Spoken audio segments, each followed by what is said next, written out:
slice of time and replay that and have it happen again. That was the jarring thing that he managed to pull off with this outrageously simple mechanism. The phonograph is a very interesting invention. It's the closest that you ever get to that sort of eureka moment that inventors are supposed to have. One day, Edison, while he's thinking about a telephone, writes down this idea. And so that night, he takes a telephone diaphragm with a needle on it. As he speaks into it, he draws some wax paper underneath and realizes he can emboss or get an impression from that sound, and very confidently says that in the future he'll be able to record and play back the human voice perfectly. Edison was always very self-confident. Within less than 6 months, he had invented the phonograph. The first words I spoke in the original phonograph, a little piece of practical poetry. Mary had a little lamb in spring, white and snow, and everywhere that Mary went, the lamb was sure to go.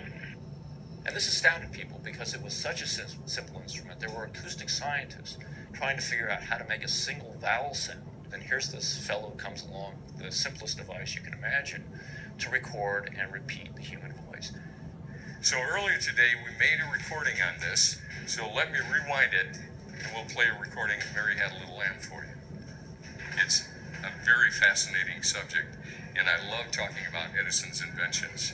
And this is just like the prototype. We have a mic and diaphragm and a stylus here.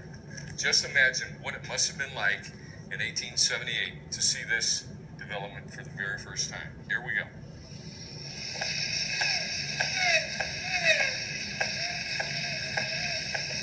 Okay, could you hear that? That's what gave Edison his name, the instrumental part. This is when all the nicknames of Edison began to accumulate because it seemed so magical. When Edison was working on the phonograph, he was once asked about the machine he was working on, and what did it mean? And he said, well, it's my baby. It's going to grow up and take care of me in my old age.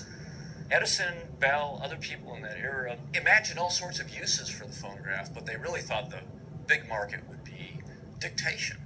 His initial notion of how that might prove successful in the marketplace incorporated pretty much everything but entertainment. He's a little wide of the mark there, although that did come into it.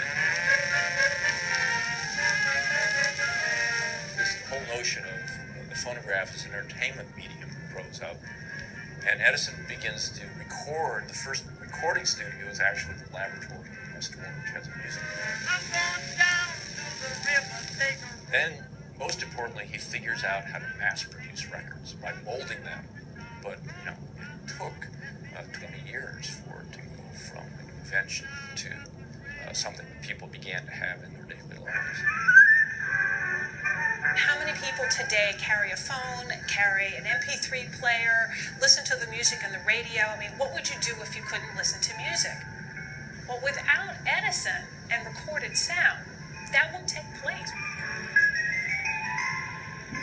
We absolutely take for granted that if we want to record sound, motion, images, and have them replay as if they were happening, that you can do that. And that's what the phonograph could do that nothing else could. There's a kind of break in time that occurs where it can happen again and again and again. That's incredible.